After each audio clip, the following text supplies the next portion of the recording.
Welcome to Storyscapes, where a love for stories and crazy ideas come to make strange bedfellows.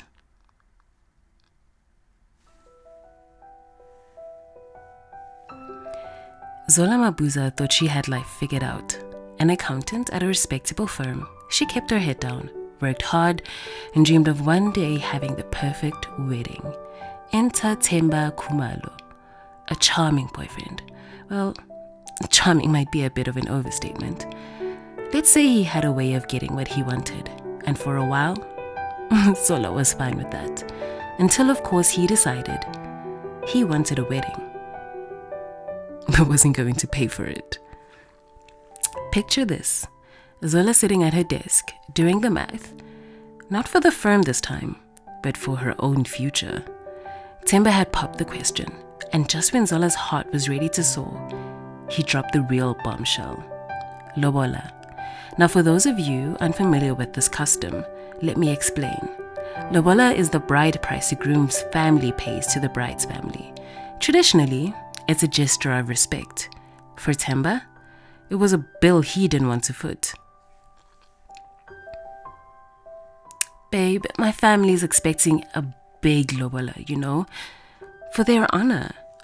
You can handle it, right? I mean, you work at a big four firm. Now, Zola wasn't exactly swimming in cash. She was an accountant, sure, but you know how the saying goes. It's always the shoemaker who goes barefoot. And yet, for reasons even she couldn't fully understand, she agreed. Not just to the lobola, but to covering it herself. Themba's smooth words and the pressure of tradition backed her into a corner. And before she knew it, Zola was planning not just the wedding, but how to pay for it. Late at night, after the office emptied, Zola did what she did best. She made the numbers work. A few missing zeros here, a little adjustment there. No one would notice, right? She siphoned money from the firm, just enough to cover a lobola and some wedding expenses. She even went dress shopping, and not just any dress.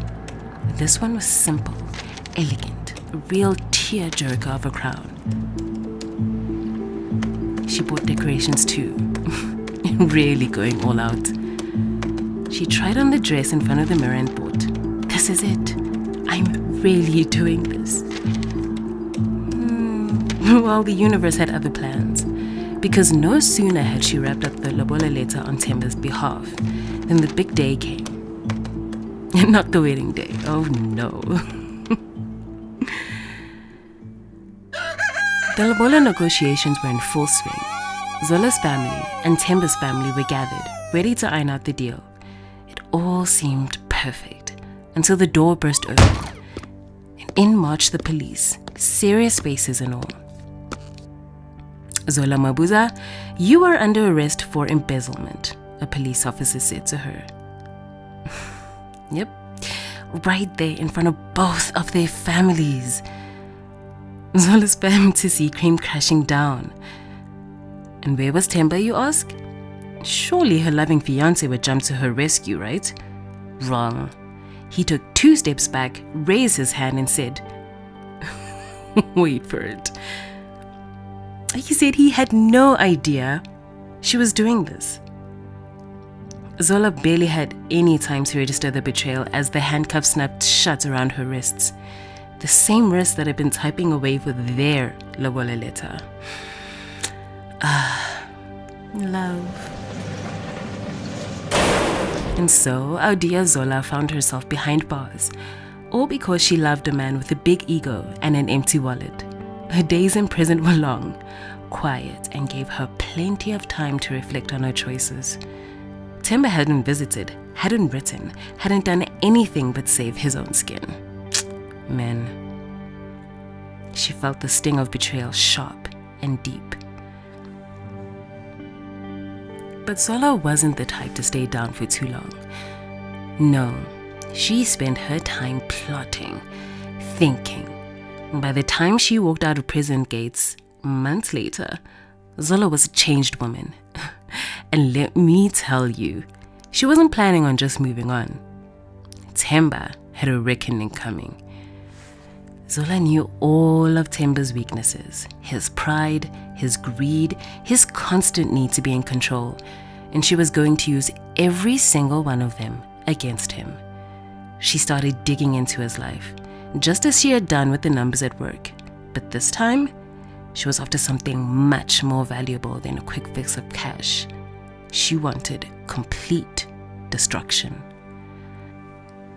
Zola began contacting his business rivals, feeding them dirt on his shady dealings. And let me tell you, there was plenty of dirt. Tax evasion, fraud, all the things you don't want turning up in a headline. She wasn't just exposing him though, she was orchestrating his fall, step by step. She leaked documents to journalists, made backdoor deals with his enemies, and even left him a little gift, an anonymous tip to the tax authorities. By the time she was done, Themba didn't know what hit him. The media circus was relentless. Themba's life unraveled before his eyes, and for the first time, he was truly cornered. No more smooth talk, no more escape routes. His business collapsed, his reputation in tatters, and even his so-called friends had turned their back on him. But Zola, she sat back and enjoyed the show. Themba had gotten exactly what he deserved. And well, Zola, she wasn't just getting revenge. She was getting justice. After all, someone had to pay the price for all of that lobola, right? And that, dear listeners, is how Zola Mabuza turned from a lovesick accountant into a woman scorned, and ultimately into the orchestrator of Themba's downfall. Sometimes love really does cost a thing, and in this case, it cost Themba everything. Thanks for tuning into Storyscapes. I'd love to hear what you thought about today's story. Please drop a comment and let's chat.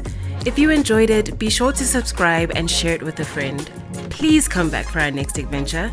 Until then, keep imagining.